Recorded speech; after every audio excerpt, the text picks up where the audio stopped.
Now at 9, Carl Junction holds a public forum to discuss the future of the city's facilities. Plus, a former detention center in Kansas could soon see new life as an ICE facility. Cities begin closing migrant shelters as the White House touts its progress in fighting illegal border crossings. I'm Rebecca Castor in Washington with the latest coming up. The 4 states' most watched news starts now. Community members joined together to discuss the future of Carl Junction. This is KOAM News at 9 on Fox 14. I'm Tanya Bach. Dozens gathered at the Carl Junction Community Center to pitch ideas and learn more about possible plans for facilities in the city. Representatives from SAP Design Architects, Algier Martin and Associates, and city staff were on hand to collect comments, many in the form of sticky notes. Now, some of the topics of discussion include improvements to CJ's Parks and Trails, the Frank Dean Sports Complex, and water, sewer, and stormwater projects. What's really amazing about Carl Junction, like tonight, was how many community members did come out. That's a real good measure of how much the community is involved and how much they want to really see betterment in their town. SAP Design Architects have been working with the city since 2008 when they designed the Carl Junction Community Center. Authorities arrest an Independence, Kansas man in connection with a July 2024 shooting incident following a months-long sealed case. Charles Riley Defabaugh III was taken into custody today after a warrant issued in August of 2024 was returned. According to court documents, Defabaugh allegedly fired a gun at a man with intent to kill, wounding the victim. He also reportedly shot at an occupied vehicle. Defabaugh now faces multiple charges, including attempted first-degree murder. Montgomery County Attorney's Office sealed the case upon filing formal charges on August 19th of 2024, keeping it closed until Defabaugh's arrest. Well, a former detention center in Kansas could soon see a new life as an ICE facility. Jackson Kurtz has the details.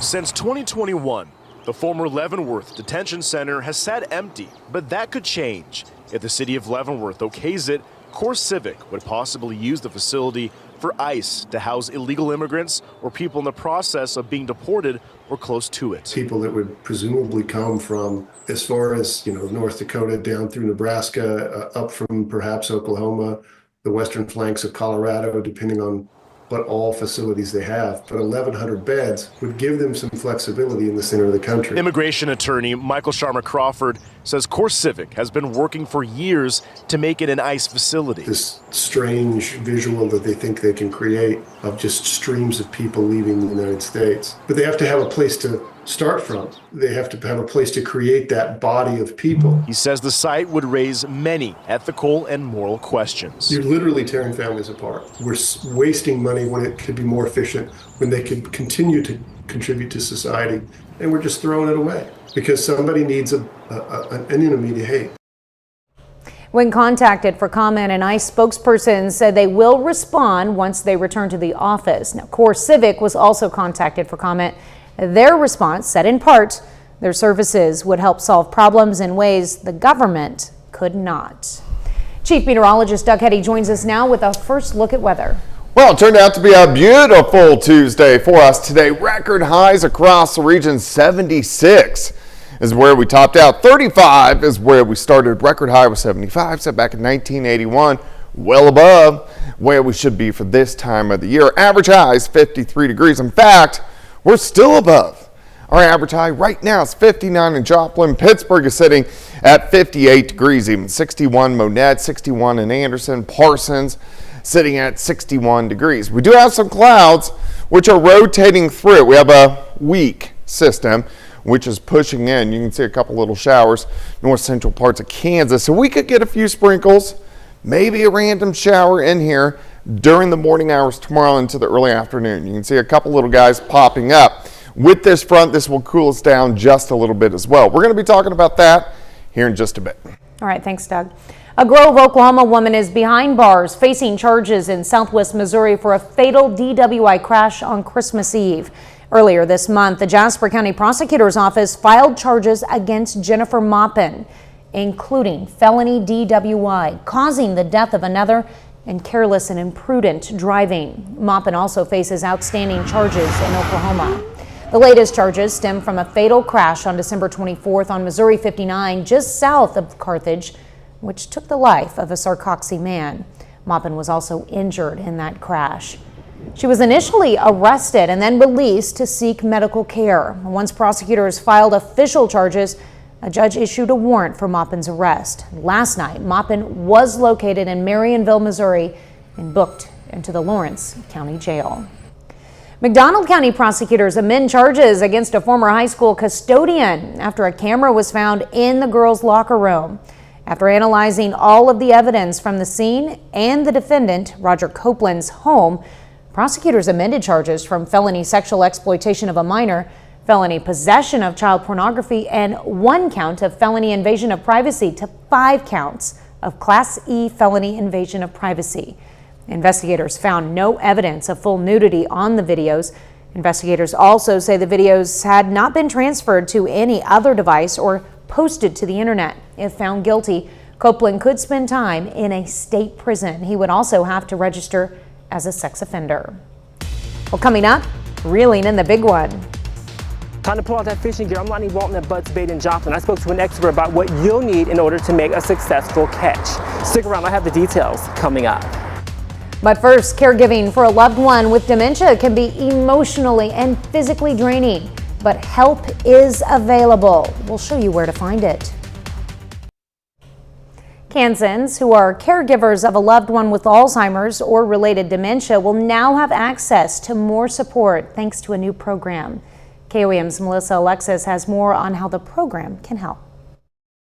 Working with caregivers, you see the burnout happen so quickly. Caregiving for a loved one with Alzheimer's or related dementia can be demanding. Dementias, that it's a hard, long battle a lot of times, and there is a lot of grief that goes along with caring for someone with dementia. The Kansas Department for Aging and Disability Services launched a program to help support caregivers of someone with Alzheimer's or related dementia. In the form of someone coming and staying in the home with their loved one for a time, or it could be help with homemaker services or attendant care services, which would be bathing and dressing, light housework, those types of things.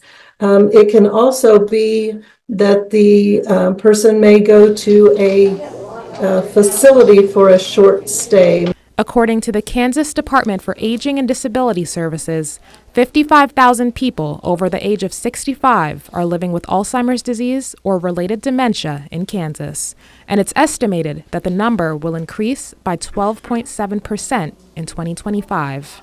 Stacy Dickerhoof, the Associate Director of the SEK Area Agency on Aging, says this program is a huge need. Maybe supplies that are needed that can get expensive. I mean, it's just, I think what I hear about more than the financial, though, is the emotional side of it. It's just such a hard process to deal with. And caregivers that are interested in this program can reach out to the SEK Area Agency on Aging to find out more about getting connected to this resource. Our coordinator of that, and she would then send you a packet with the information you need to fill out to get enrolled with the program. It's a fairly easy process.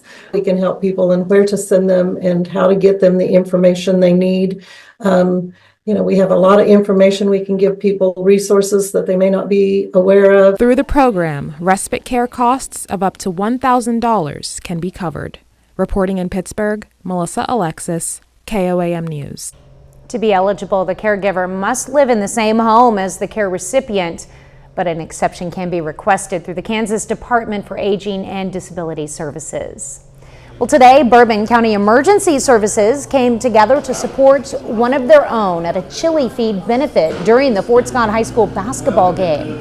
First responders were serving chili, Frito chili pie, hot dogs, and more. All proceeds help Sarah Long, a public safety dispatcher, and her 8-year-old son, Jareth, who's undergoing cancer treatment after surgery to remove a kidney.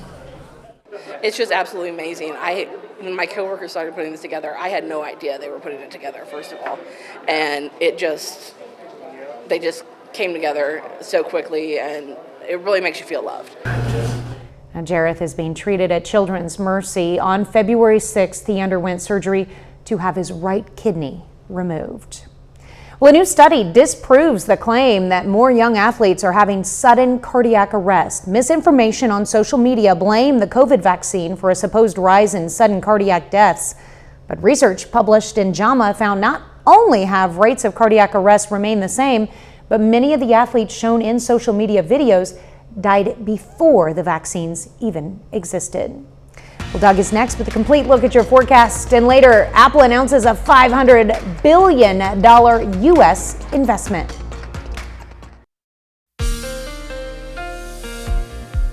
What a beautiful Tuesday for us today. Record highs across the region, 76 during the afternoon, which is just a tremendous swing. If you think back to last Thursday morning, we were -9, so that is an 85-degree swing in about 4 to 5 days.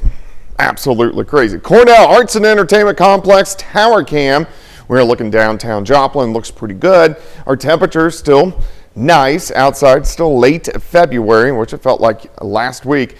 But we went upper 60s yesterday and then mid 70s for highs today. We're tumbling into the 50s, but still overnight lows tonight. Not near as cold as what we had even last night. 58 in Nevada, 63 hanging on in Neosho, 59 at Grand Lake, 61 in Parsons. We do have some clouds rotating through right across northern Kansas. A weak little cold front. It's going to slide in. With it, we're going to get the clouds, a couple random showers, maybe some sprinkles as we go into the daytime hours tomorrow. But this is a fairly weak wave. There's no big storm systems lining up out toward the west, meaning for us, our weather overall is fairly calm as we go through the next few days. All right, let's go into Wednesday morning. Here's 6 a.m. Here's our front. Couple little spotty showers or sprinkles along it. Clouds, mostly cloudy through the morning hours. Again, a random sprinkle, random shower near 60 by noon. Still mostly cloudy skies during the afternoon. I think most of us 60 to about 62 for an afternoon high. Still above average, just not as warm as what we did see today. A little bit colder by Thursday morning. We drop back mid-30s, but sunshine returns on Thursday. And again, we have a light northwesterly flow, quite a bit of sunshine. Look at our high temps, upper 50s to lower 60s once you get into northeastern parts of Oklahoma. So overall, next 2 days, temperatures look pretty good. Kind of chilly again to kick off Friday, upper 30s, but Friday's going to warm up more. I think most of us will push 70 by Friday afternoon. So all week long, great temps. All right, 50 in the morning, 60 by noon. High temp, 61 on your Wednesday. Let's go down the road. So here goes this weak system now. Here's our upper level flow, northwest flow out of Canada. Keeps our temperatures in check. Cold Arctic air pushes across the New England states. As we go into the weekend, we have this weak little guy out across parts of Nevada, tracks across the Rockies into the Central Plains. This is not a strong system, but it should be enough to give us some rain showers, especially the second half of the day on Sunday, and then this will pass through and another system will form behind it. So we get kind of active again once we get into next week. 61s Wednesday, Thursday, 68 on Friday. A little bit cooler for the weekend, but still not bad. Highs into the 50s, kind of up and down temps next week. But man, 76 today. Felt good. 76? That's how high it got? Yeah, it was a record high. Wow. Yeah, it was lovely. Yes, it was downright lovely. All right, thanks, Doug. Well, fishing holes across the 4 states are gearing up for another exciting season, and we decided to get some advice from the Missouri Department of Conservation and Bud's Bait in Joplin on what you need to know for a successful catch. KOAM's Lonnie Walton has the story. Oh yeah, I've fished since I was a kid. Dan Weaver is a fish lover from Missouri. He says he was introduced to fishing in Cassville. He says he's never seen anything like it. There were so many people lining the banks, so I'd never seen fishing quite like that, but I still go down. If Weaver wants to have a great time fishing, John Tupper, the manager of Bud's Bait in Joplin, says there's a few things he may need. So those people are going to fish with ultralight, light spinning reels. spinning rod combinations. We'll even have a few people that fly fish, and so we have all the fly fishing stuff also. Francis Skaleski from the Department of Conservation says you have to know where you can fish when you get there. When you're buying your trout tag at the park store, if you're unfamiliar with what the zone boundaries are at the park, tell them what type of lure you're going to use, and they can tell you what zone you're going to fish in. He also says you should know your limits when it comes to certain animals. Not just fish, whatever you catch, you keep. That's not the way fishing works in Missouri. With most species, there are minimum length limits. And if you never fished before, no worries. Lindsay says there's plenty of help to go around. Best way to learn is to go out with somebody who's done it before. And in this part of the state, you won't have to look far. And for Weaver, he continues to love all the options in Missouri when it comes to fishing. There's plenty of great places to fish in Missouri. You want to get on natural and walk down the creek, you can do that too. Reporting in Joplin, I'm Lonnie Walton, KOAM News. Well, the Missouri Department of Conservation has already began stocking Roaring River State Park in preparation of opening day this Saturday. Of course, that's according to their Facebook page. Well, coming up, Gaza disputes. More fighting in the West Bank as diplomats work to salvage the Gaza ceasefire deal. I'm Greg Palcott in Tel Aviv. That's my story coming up. Apple's new multi-billion-dollar investment in the United States represents the tech company's commitment to creating American-made products. Fox's Anna Elopoulos has more.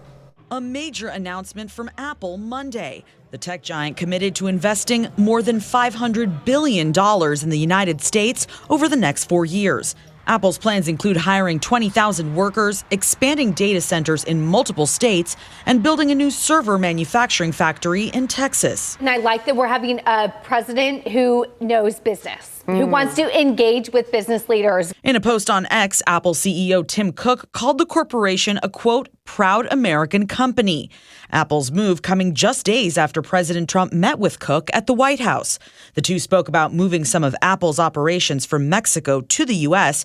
after Trump threatened 25% tariffs on goods from Mexico. He doesn't want to pay tariffs. I met with him at length, and Apple is coming here with tremendous dollars. They're going to be spending a lot of money in the United States, more than they've ever spent by a factor of probably 10. Apple also making the move after a significant slump in iPhone sales in China last quarter. Tim Cook and Apple need to de-risk, decouple to some degree from China, okay?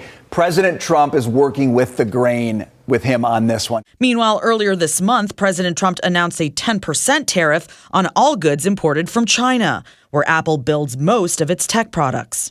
Apple did not confirm whether its investment plan was in motion before President Trump took office. Anna Eliopoulos, Fox News. Well, a shakeup at Starbucks after sales fall last year. The coffee giant is cutting down its menus and its corporate staff, laying off 1,100 workers today. The CEO says it will not affect any in-store positions. The company is reducing its food and drink menu by 30%. Those changes begin next week. Well, coming up, young poets take center stage, bringing powerful words and strong voices to a regional competition in Joplin. Young poets bring a strong voice to the Harry M. Cornell Arts and Entertainment Complex in Joplin today.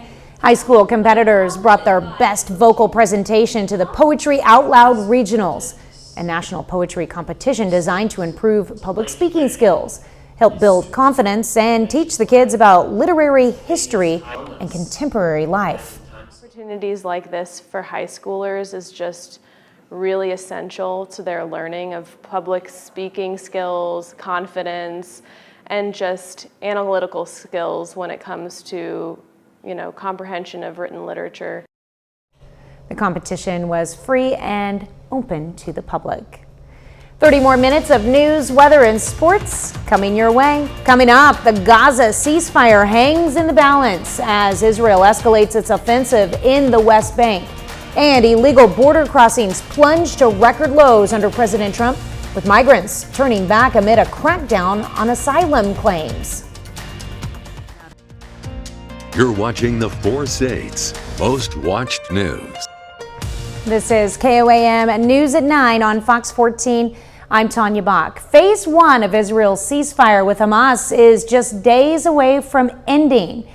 and there's still no clear path forward. Fox News' Greg Palcott has more from Tel Aviv.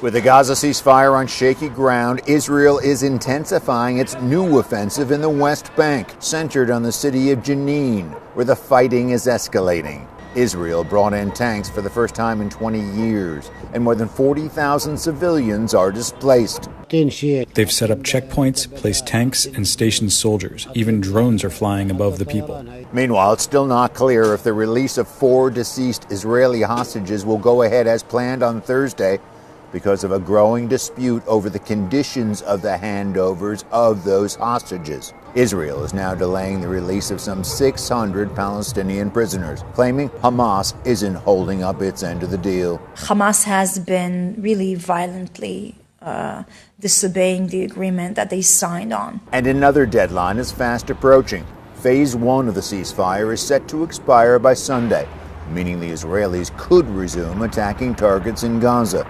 There's been no meaningful progress reported on Phase 2 negotiations, though Israel's foreign ministry says it might be possible to extend the temporary truce while talks continue. Phase 2 is a significantly higher bar to meet, and I am not optimistic in the slightest that it will be able to be met or even sustained in any enduring way. Israeli officials say formal negotiations for a Phase 2 ceasefire agreement haven't started yet, but there have been preliminary discussions. In Tel Aviv, Greg Palcott, Fox News.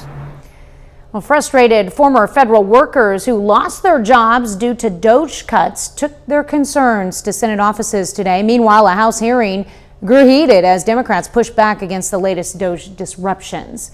The hearing focused on government programs struggling with mismanaged funds, the same programs targeted by DOGE cuts. Now, officials revealed improper payments have exceeded $150 billion annually for the last 6 years with no end in sight.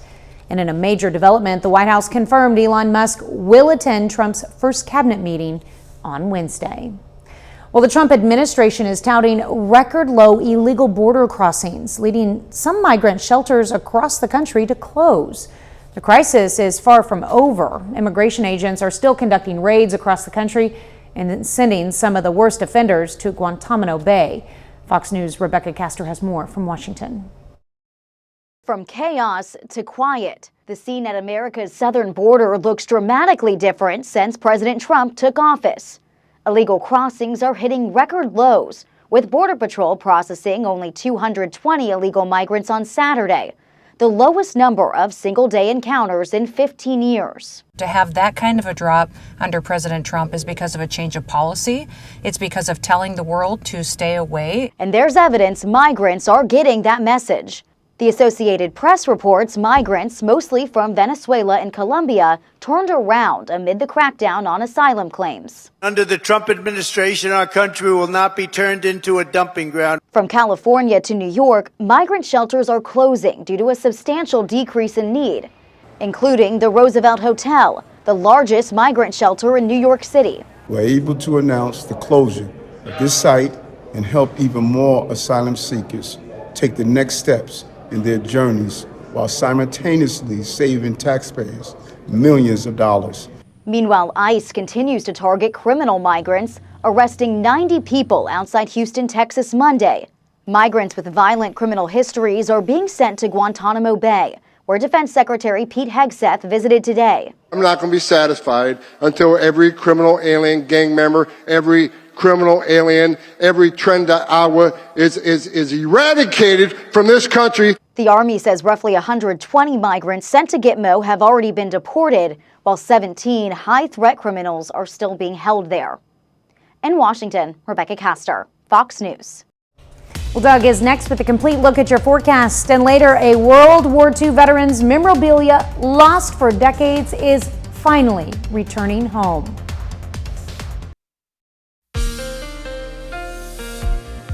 Well, of course, a warm day for us today. Record highs all the way up to 76 during the morning hours or afternoon hours for us today. So it actually turned out to be a really nice day, especially compared to what we saw last week with all the snow and the record low temperature, so we just kind of flopped it this past week. Looks good right now. Nice shot of our Cornell Arts and Entertainment Complex tower cam. We are looking downtown Joplin. A little breezy out there, but overall it's turned out to be a really nice evening after upper 60s yesterday, mid 70s for us today. We have cooled down. It's not bad. Sitting at 60 in Bentonville, 58 in Anderson. Other end, Fort Scott, Nevada, into the mid to upper 50s. Most of us will drop back mid 40s later on tonight. Have a weak wave, which is pushing in. So with this wave, we are seeing some clouds. You can see a couple little showers. Once you get in northern parts of Kansas, it's not a big deal. We are going to see a lot of clouds the rest of tonight, and then mostly cloudy skies on your Wednesday. But temperatures overall still look pretty good, and we may get a random sprinkle or a random shower. Most of the moisture will stay across the northern parts of the plains. I really don't have much to work with at all. All right, let's go through time. So by morning, we're sitting upper 40s to near 50. You can see a couple little spotty showers or sprinkles trying to pop up. So mostly cloudy through the morning. We're going to stop at the noon hour. Let's go into the afternoon. Temperature steady.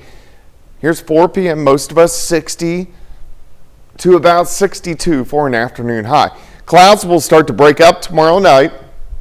A little bit colder. Drop back into the mid 30s. As we go through Thursday, still it's not bad. Temperature is a little bit above our average high, about 5 to 6 degrees above. High temps about 60 to 61 degrees. Thursday night, sliding back once again into the upper 30s for overnight lows. All right, day planner on your Wednesday, 50 to start, 60 by noon. High temp, 61, so still looking pretty good. Here's our weak little wave kind of passing by. We're looking at our upper level flow. Then we're pretty quiet all the way into the weekend until the second half of the weekend. Look at this little guy, jumps across the Rockies and gives us some showers. This system will push through. A little stronger wave moves out late Tuesday into Wednesday, so we get a little bit more active as we get into next week. But the weekend overall, it's going to be a little bit cooler, but still looks nice. Mainly lower 50s on Saturday. By Sunday, clouds increase, showers increase, especially by Sunday afternoon. So Sunday will be a little bit on the wet side. Let's go 61 tomorrow, 61 on Thursday, 68 though on Friday. Down to 54 Saturday, 50 on Sunday, back near 70 by next Tuesday. So kind of all over the place. I like it. So close to 70, and it got so lovely today. Let's have a couple more lovely days this week. We will take them all. All right, thanks, Doug. Well, potholes are more likely to appear after a big snow, making them a common hazard this time of year. And they can cost you hundreds of dollars in repair, but there's one thing you can do now to minimize that risk. Check your spare tire. According to AAA, more than 1,400 Kansas drivers needed a tow because they did not have a usable spare. Well, coming up in sports, Carl Junction High School announces the hirings of 3 new head coaches. Plus, Missouri Southern softball plays its season opener against Drury. John Dales has those stories and more up next. Hey, welcome into sports. I'm John Dales. And Missouri Southern softball is off to a 7-6 start to its 2025 campaign. The Lions have played all 13 of those contests away from home. Well, it's a beautiful day in Joplin for Missouri Southern's softball home opener. Lions host Drury in a doubleheader. Kiki Pickens gets the start in the circle for game 1. She picks up not just 1, but 2 strikeouts in her first inning of work. Then in the second, here's another. However, Drury scores the first run of the game in that inning. Bottom 2, Lions need a spark. This helps that. Easton Walter sends one into right field. That drops down, and she legs out a double, but would get stranded there. Now we go to the third. It's 2-0 Drury. Taylor Knuckles hits one sharply into right for a single, and the bases are loaded at this point. It's Walters back at the plate. She skies it to right field again, and it drops again. 3 runs will come in to score, and Walters coasts into second with a double. That puts the Lions in front 4-2. They don't look back from there on. Southern wins its home opener 4-3. And the Lions take game 2 of the doubleheader as well. 3-2 the final score in that one. Southern shortstop Taylor Knuckles finishes 2 for 3 with 2 runs batted in. Missouri Southern is now off until Friday when it plays in the Branson Showtime tournament. Carl Junction High School announces today that 3 of its varsity sports programs will have new head coaches for the 25-26 school year. Nate Lowen will be the boys soccer head coach at Carl Junction. He's been an assistant for both the boys and girls soccer programs at CJ for the past 5 years. Braden Webb is the new volleyball head coach. She was an all-state setter as a student athlete at CJ and part of the 2013 state runner-up team, along with being named Class 4 Assistant Coach of the Year last season with the Bulldogs. Glenn Helms is the new girls soccer head coach. He has over a decade of experience as an assistant at CJ and with local club teams. Moving over to Kansas High School basketball, it's the second night in a row that we've got a top 10 matchup between a couple of our local teams. And Girard girls basketball goes on the road and takes down Colgan 44-32. The Lady Trojans avenge a loss to the Panthers on their home floor from last month. And that means that these two teams will share the 2024-25 CNC League Championship. This is the final regular season game for both squads as sub-state tournament play begins on Thursday. And once again, we've got some news on the Travis Kelce front at the NFL Scouting Combine in Indy. Chiefs General Manager Brett Veach and head coach Andy Reid both explained their thoughts on whether or not their star tight end will return next season. How we left at the end of the season is that he was fired up. He has one more year under contract, and still think he has that fire and desire to play. And as far as I'm concerned, there is no deadline. I think we left it as he'd be back, and we're excited to get him back and get him going. At this point, you get out of town and relax. You know, that's kind of my motto for these guys. They played a lot of games and a lot of, for a consistent amount of seasons here. And so you get to the end of the thing, you've exhausted yourself mentally and physically. Step back and take care of that, then we'll talk. Another note on those high school basketball scores that I was talking about, Colgan and Girard, both of them likely could make the state tournament. Very good teams in each of their own classes. And state tournament play is coming quickly because they just finished their regular season now. 2 days from now, they're into the playoffs. And it's kind of exciting with them, back-to-back wins. That's like right. That, back and forth. All right, we're back with more news after this. A family in Central Florida receives the gift of a lifetime, a box, and inside a flag and a memorial card honoring World War II hero James McGill, who died in combat at just 17 years old.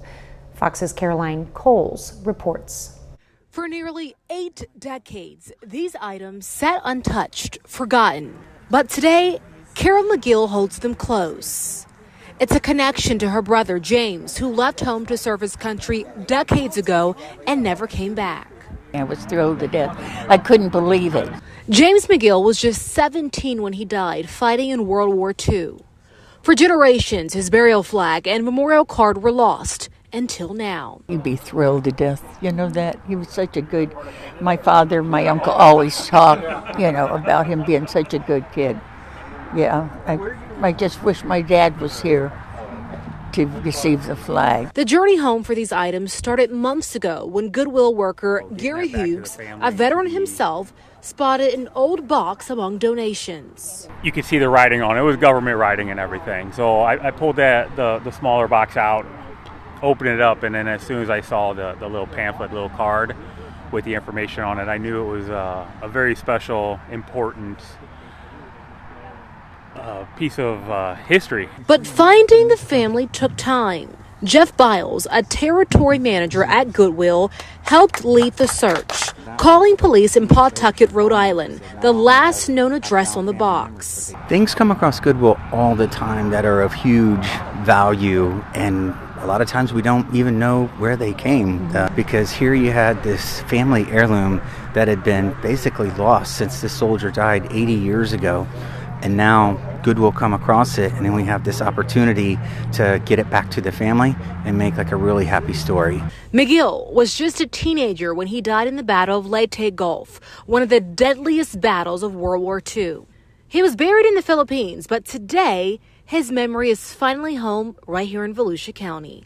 this young soldier, William J. McGill. A simple donation turned into something far greater. A lost piece of history, a soldier's sacrifice, and a sister's love never forgotten. Well, coming up, Hollywood's biggest night gets even bigger with Wicked stars Doja Cat and Queen Latifah set to take the Oscar stage. Performers are announced for this year's Academy Awards. We'll have that and more in the Hollywood Nation with Fox's Ashley Dvorkin. What's going to happen is it'll get worse and worse till you can't speak. Lithgow and Rush bring the twisted horror. Andor returns, and Wicked stars take the Oscars stage in today's Hollywood Nation. How did you do it? I don't know. The Academy Awards is holding space for Wicked stars Cynthia Erivo and Ariana Grande. They've been announced as performers at the 97th Oscars. Among other performers revealed, Doja Cat, Lisa of Blackpink, Queen Latifah, and Ray. Hollywood's biggest night airs live March 2nd, hosted by Conan O'Brien on ABC and Hulu. We're in a war. In today's first looks, Disney Plus shared a teaser trailer for Season 2 of the Star Wars prequel spin-off Andor. The next chapter promises to raise the stakes, with the characters and their relationships intensifying as the horizon of war draws near. The Emmy-nominated thriller returns April 22nd. My whole life, I've been so bored. A full official trailer has been released for the psychological thriller The Rule of Jenny Penn, starring John Lithgow and Jeffrey Rush. The horror unfolds with Lithgow playing a psychopath who uses a child's puppet as he terrorizes fellow residents at a retirement home, and Rush as a former judge at the home trying to stop him. The film will debut in theaters March 7th. We get old because we stop playing. In Hollywood, Ashley Dvorkin, Fox News. And that's our time for tonight. Thank you for joining us. We're going to leave you with video of a baby capybara sleeping at the San Antonio Zoo. Have a great night and an even better tomorrow.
Few showers, more clouds, and a little cooler for our Wednesday, the latest at 7.